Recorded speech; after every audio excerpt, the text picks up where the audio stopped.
where the African continent meets the Mediterranean, where the Sahara presses against a single ribbon of green.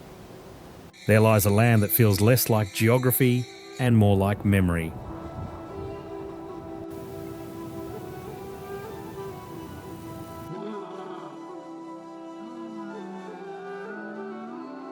Egypt spans over 1 million square kilometres.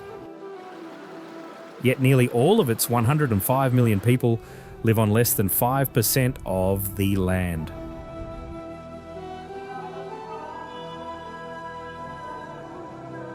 For millennia, the desert sealed this world from outside reach. Not barren, but shielded, protected by sand on every side. Along a narrow river valley, one of the earliest civilizations on Earth took root. Farming, writing, building, more than 5,000 years ago. Around 3100 BC, a ruler from the south united Upper and Lower Egypt into a single kingdom. The pharaohs, kings who declared themselves gods and bent stone to prove it. Around 2650 BC, an architect named Imhotep raised the first monumental stone structure the world had ever seen.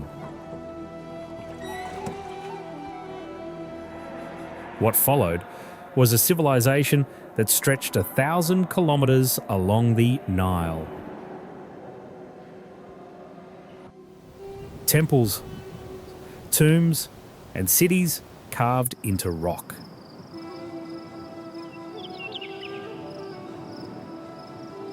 And yet, every dynasty fell. Every empire was swallowed. The desert waited, as it always does. This journey will take us from the crowded banks of Cairo to the silent tombs of the pharaohs. From the colossal temples along the Nile through the white silence of the Western Desert. To finally understand that in Egypt, everything built by human hands is only borrowed from the sand.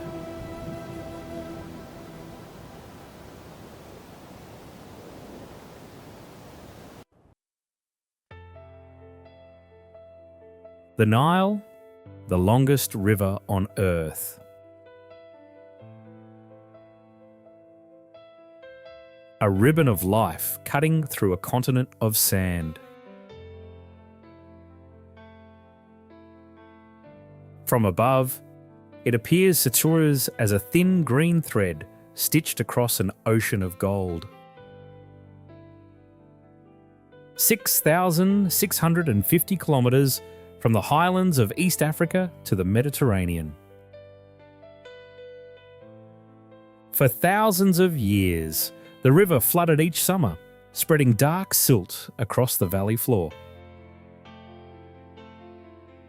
The ancient Greeks called Egypt the gift of the Nile. They were not exaggerating.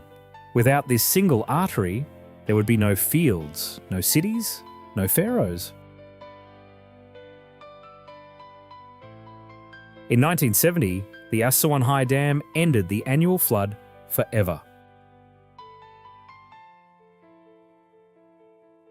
The silt stopped. The rhythm that had sustained 30 centuries of agriculture was silenced in a single generation. Seen from the water, the banks unfold in palms and reeds, the air thick with the scent of mud and blossoms.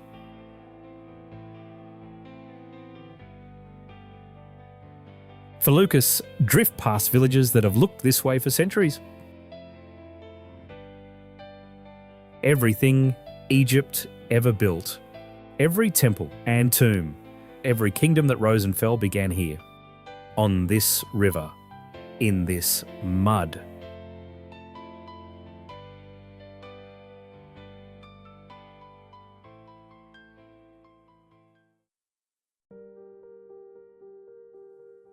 Cairo is not one city. It is many cities stacked on top of each other. The largest metropolis in Africa and the Arab world, home to more than 20 million people. 1,000 minarets rise above streets that have been walked for over 1,000 years.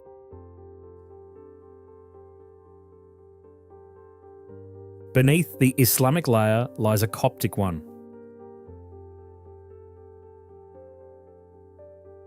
The Hanging Church, among the oldest Christian places of worship on earth. And deeper still, the Pharaonic layer. The Egyptian Museum holds more than 120,000 artefacts, each one a fragment pulled from the sand. Seen from above, the city sprawls in every direction, dense and unrelenting. But just beyond its western edge, the desert begins. And there, rising from the haze, the pyramids wait.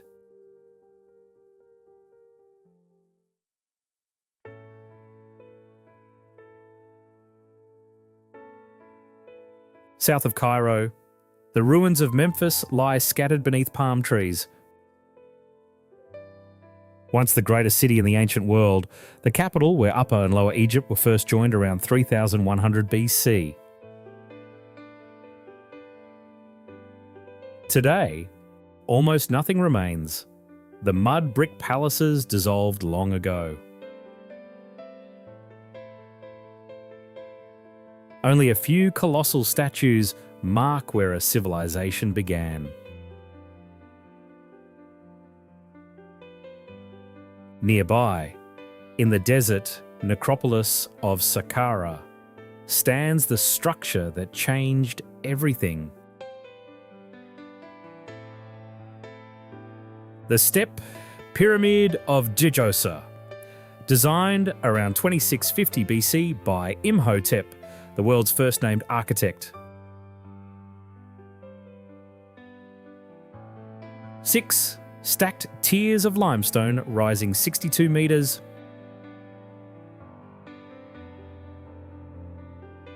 Before this, Egyptians built with mud. After this, they built for eternity.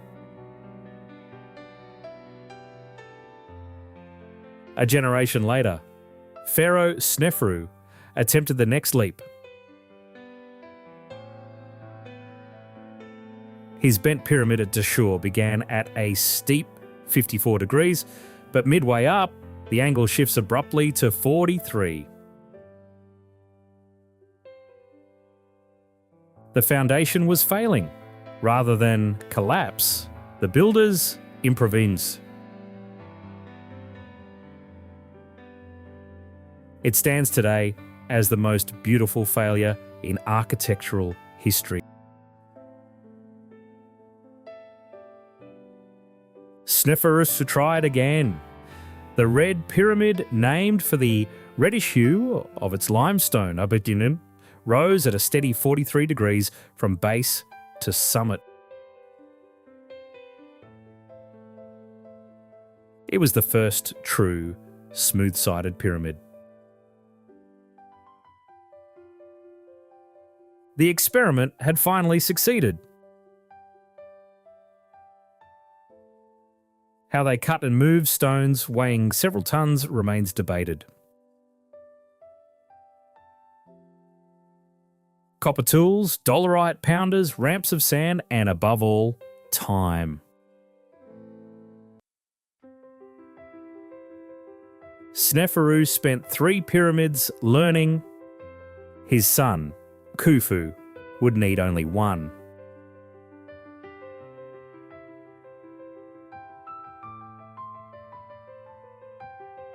The Great Pyramid of Khufu. 146 metres at its original height. 2.3 million blocks of limestone, each averaging 2.5 tons. It stood as the tallest structure on Earth for nearly 4,000 years.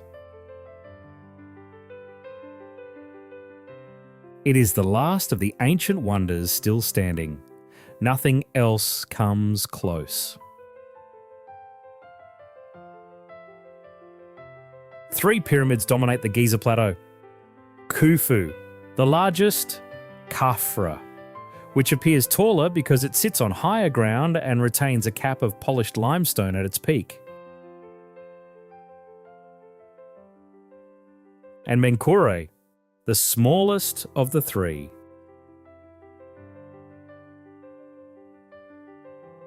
Their bases are aligned to the cardinal points with an accuracy that still puzzles engineers. Each side of the Great Pyramid measures 230 metres, with errors of less than a few centimetres.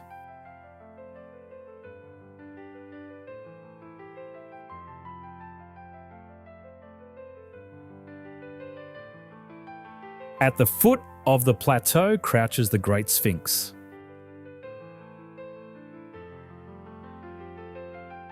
"73 metres long, 20 metres tall, carved from a single ridge of limestone." Its face has weathered 5 millennia of wind and sand, yet the expression remains. Whose face it wears is still debated. Khafra, most believe, but certainty, like the Sphinx's missing nose, has been lost to time. Modern Cairo has grown to the very edge of the plateau. Apartment blocks and highway overpasses crowd the eastern horizon.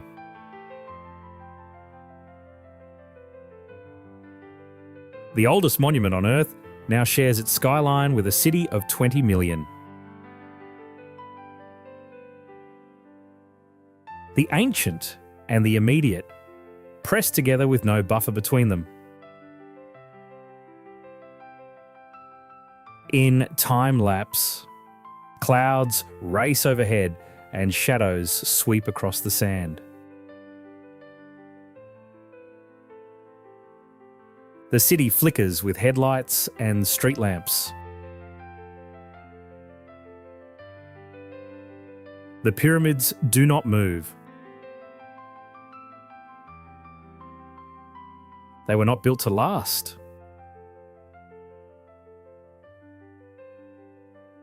They were built to outlast everything.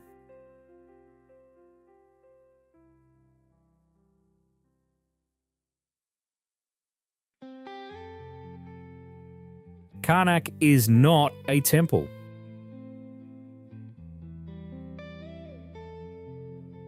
It is a city of temples. The largest religious complex ever built, covering more than 200 acres. Construction began around 2000 BC and continued for nearly 2,000 years. More than 30 pharaohs added walls, halls, obelisks, and statues, each one trying to outdo the last. At its heart stands the Great Hypostyle Hall. 134 columns, the largest rising 21 metres, each over 3 metres wide. Walking among them feels less like entering a building and more like stepping into a forest turned to stone. Light falls through narrow gaps between the pillars, casting long stripes across the carved surfaces. Every surface tells a story. Battle scenes, offerings to Amun-Ra, processions of priests and kings. These walls are not decorated. They are written, a library carved in sandstone, recording 2 millennia of power, devotion, and fear of the gods.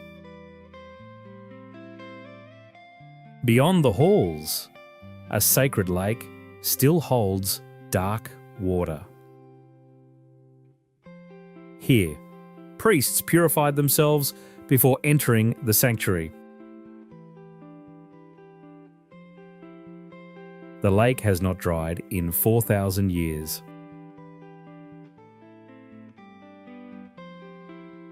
Outside the main precinct, the Avenue of Sphinxes stretches nearly 3 kilometres to Luxor Temple. 1,350 ram-headed statues once lined the route. For decades, most lay buried beneath homes and asphalt.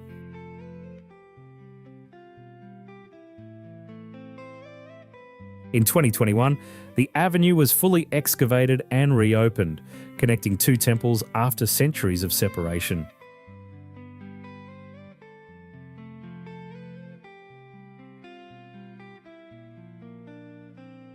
If Karnak was the house of the gods, Luxor Temple was where the gods came alive.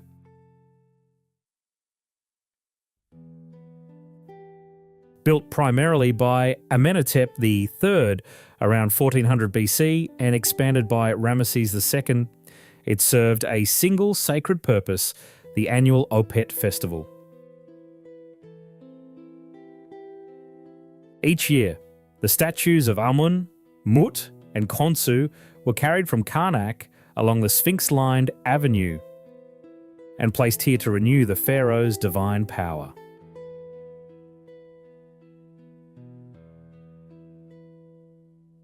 Two massive seated statues of Ramesses guard the entrance.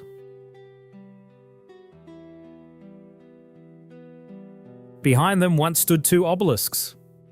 One remains, the other has stood in the Place de la Concorde in Paris since 1836. Beyond the gateway, the courtyard opens into colonnades, sanctuaries, and chambers whose walls still carry traces of paint applied over 3,000 years ago. At night, floodlights transform the temple. The stone, dull in daylight, turns to amber and gold.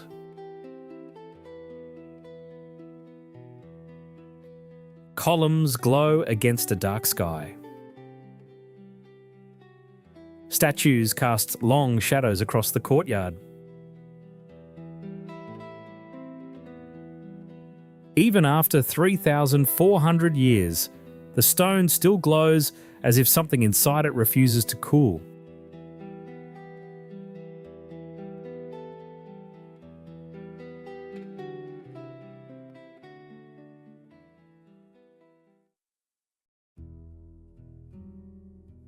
Cross the Nile from Luxor, and everything changes.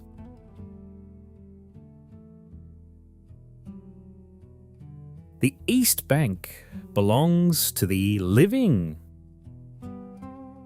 The West Bank belongs to the dead. 2 colossal statues mark the threshold. The Colossi of Memnon, twin figures of Amenhotep III, each standing 18 metres tall. They have guarded this entrance for 3,400 years, cracked by earthquakes, worn by wind, but still upright. Behind them, pressed against a sheer limestone cliff, rises the mortuary temple of Hatshepsut. She was one of the few women to rule as pharaoh, and her temple is unlike any other. 3 terraces of white limestone climb toward the rock face, designed by her architect Senenmut. Clean, horizontal, almost modern in its restraint. Further south stands Medinet Habu, the mortuary temple of Ramesses III.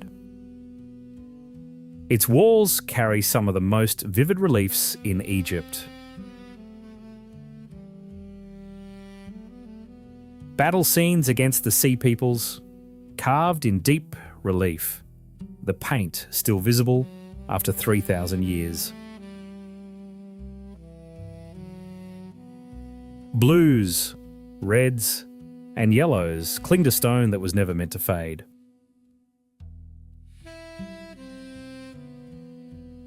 Behind the temples, hidden within the valley, lies the burial ground of the pharaohs.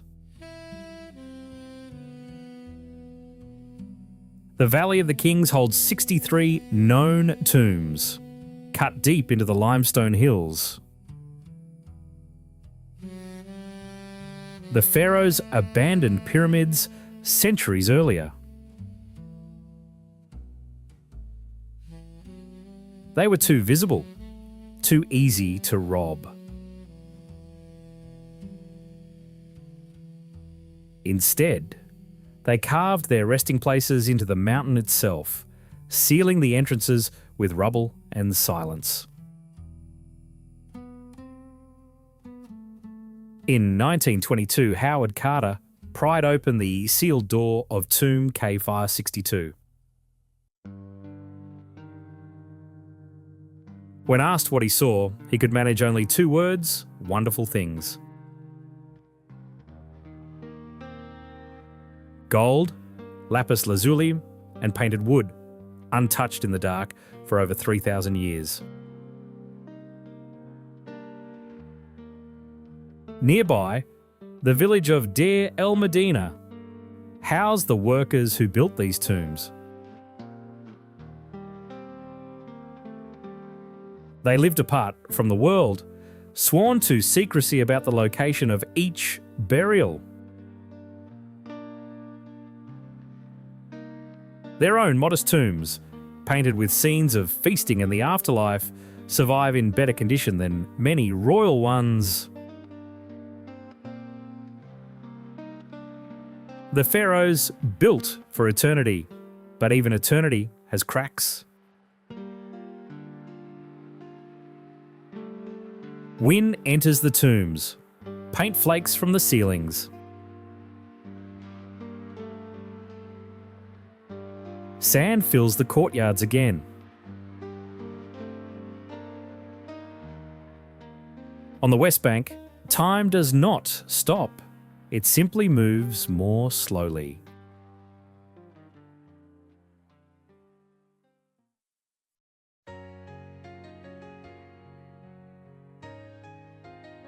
Most visitors rush from Luxor to Aswan.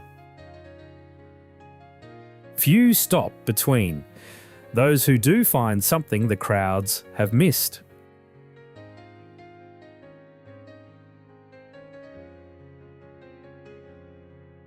The Temple of Hathor at Dendera stands largely intact, its roof still in place, its chambers still dark.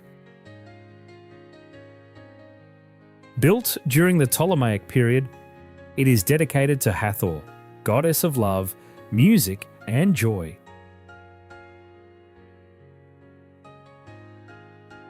Inside, the ceilings hold something extraordinary.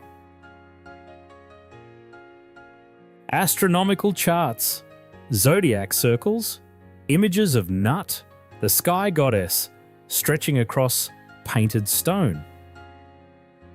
The original Dendera zodiac now sits in the Louvre, but the colours on these ceilings, blue, gold, red, survive in the dim light, as vivid as the day they were applied.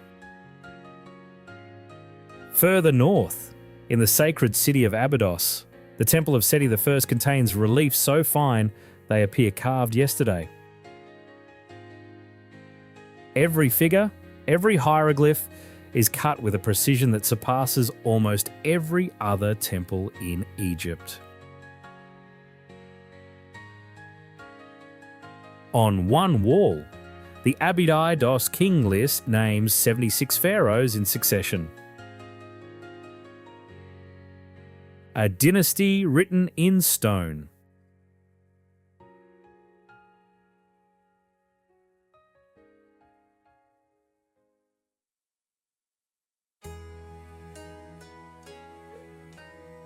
Midway between Luxor and Aswan, the Nile bends past two temples that refuse to be forgotten.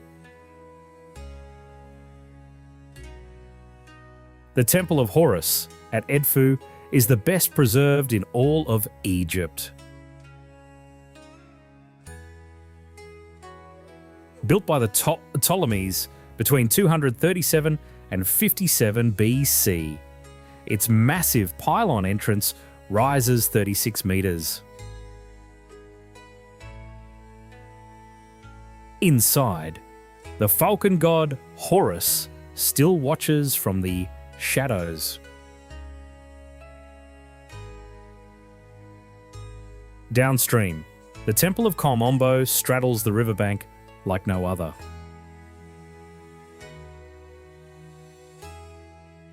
It is the only dual temple in Egypt, divided symmetrically between two gods. The southern half honours Sobek, the crocodile god. The northern half belongs to Horus. 2 entrances, 2 sanctuaries, 2 perfectly mirrored halves.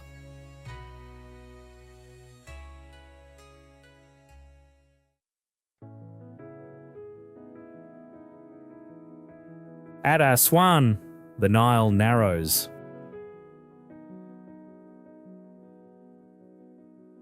Granite rises from the riverbed in polished pink and grey. This is the first cataract, the ancient boundary between Egypt and Nubia. For millennia, Aswan was the southern frontier, the place where the known world ended and Africa began. In the ancient quarries, an unfinished obelisk still lies half-carved in the bedrock. Had it been completed, it would have stood 42 metres tall and weighed nearly 1,200 tonnes. It cracked before it could be freed. The ambition remains visible in the chisel marks. The Kalabsha Temple, originally built 50 kilometres south, was dismantled and reassembled here when the high dam threatened to submerge it. It was the first of many rescues and the pattern would repeat at Philae and again at Abu Simbel.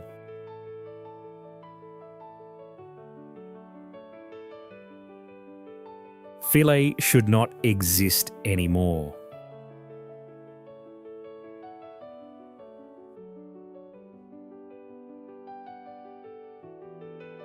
The Temple of Isis, the most powerful goddess in the Egyptian pantheon, stood on an island that the Aswan Low Dam began flooding in 1902. For half a century, the temple spent 6 months of every year underwater. When the high dam was planned in the 1960s, Philae faced permanent submersion. UNESCO intervened. Between 1972 and 1980, engineers dismantled the entire complex, 40,000 blocks of stone, and rebuilt it on the nearby island of Agilkia, raised safely above the new waterline.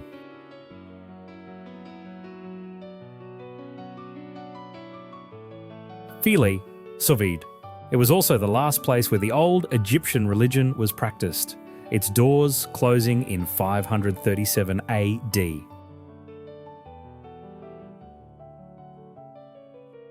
At sunset, the temple glows against the dark water.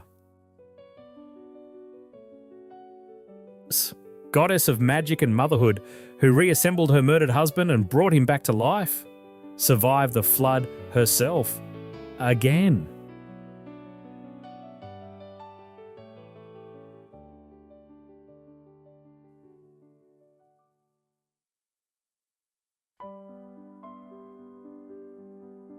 Four colossal figures, 20 metres tall.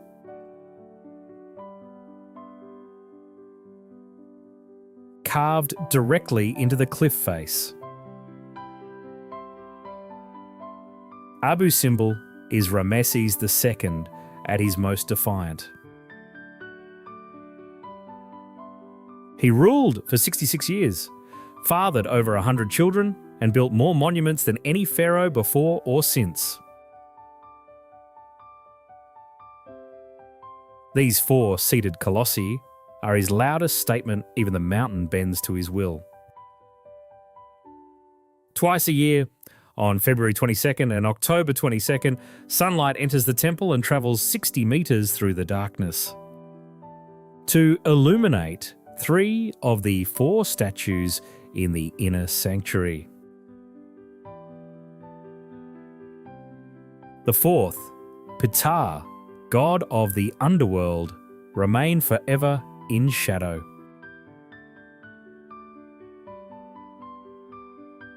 The alignment has held for over 3,000 years.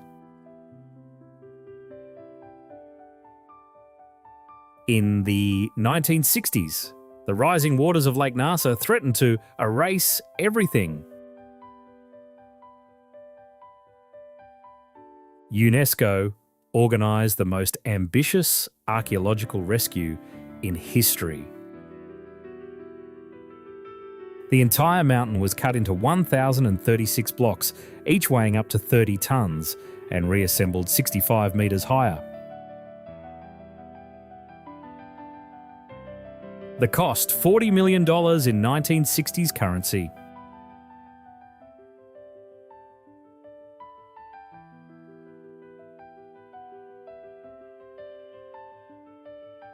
Leave the Nile, and everything human fades. 94% of Egypt is desert.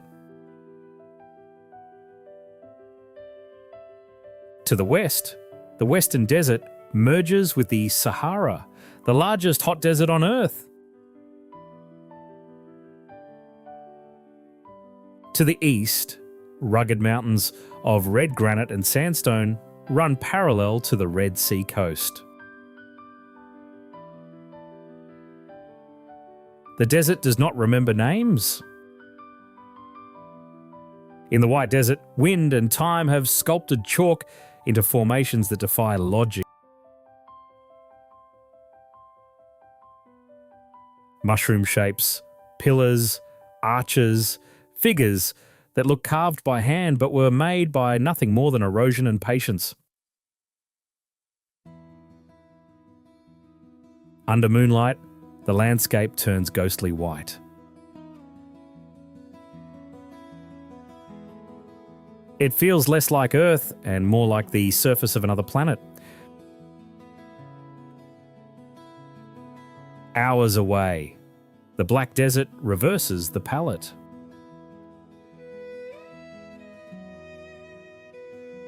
Basalt and dolerite, remnants of ancient volcanism, scatter dark stones across golden sand.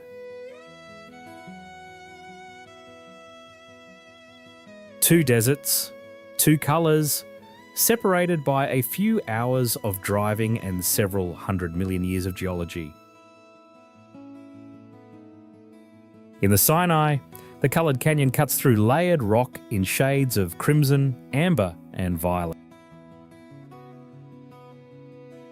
Iron and manganese oxides stain the walls, each band marking a different epoch. The canyon is narrow, deep and utterly silent. a place where stone remembers what empires forget. This is what waits beyond the temples. This is what swallowed the empires, and it is still swallowing. But at the desert's edge, where the rock falls into the sea, something unexpected survives.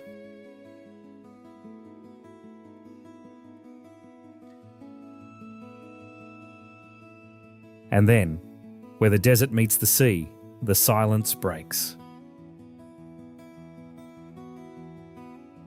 The Red Sea fills a rift between two continents. Africa pulling away from Asia, millimetre by millimetre.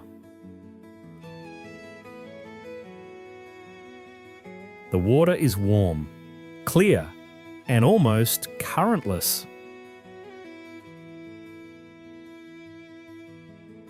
From above, it glows in shades of turquoise that seem impossible for nature to produce. Beneath the surface, the reef explodes with colour. More than 1,000 species of fish, over 200 species of coral.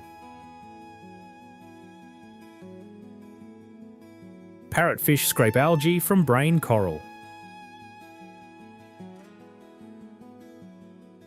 Lionfish hover near crevices. Clownfish disappear into anemones. The density of life here rivals any ecosystem on the planet. Dolphins ride the bow waves of dive boats. Sea turtles glide between fans of soft coral.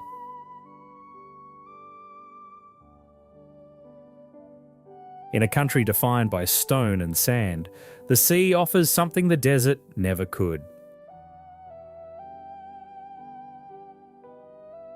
Movement, colour, life that does not wait to be excavated. At Abu Nuhas, 4 shipwrecks rest on the reef, their hulls slowly becoming part of the coral. Rust dissolves into calcium. Metal gives way to polyps. Even here, beneath the waves, Egypt transforms human objects into something ancient. Egypt is not just sand and stone. Beneath the surface, in the dark or in the blue, life refuses to stop. It grows over ruins. It fills every crack.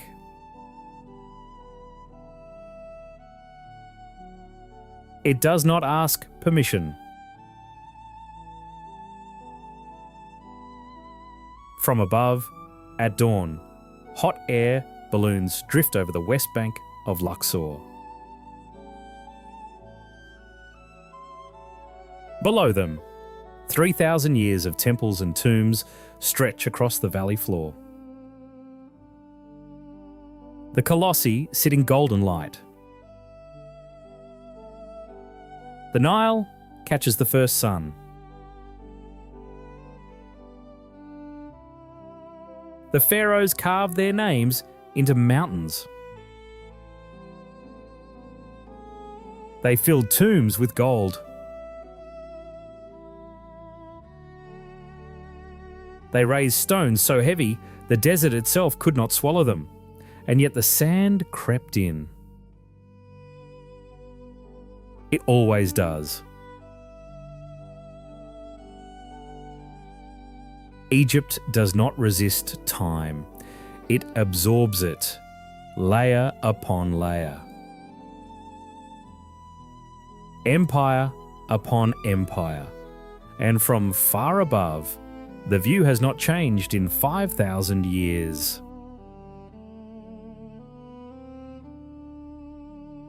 A thin green line through an ocean of gold.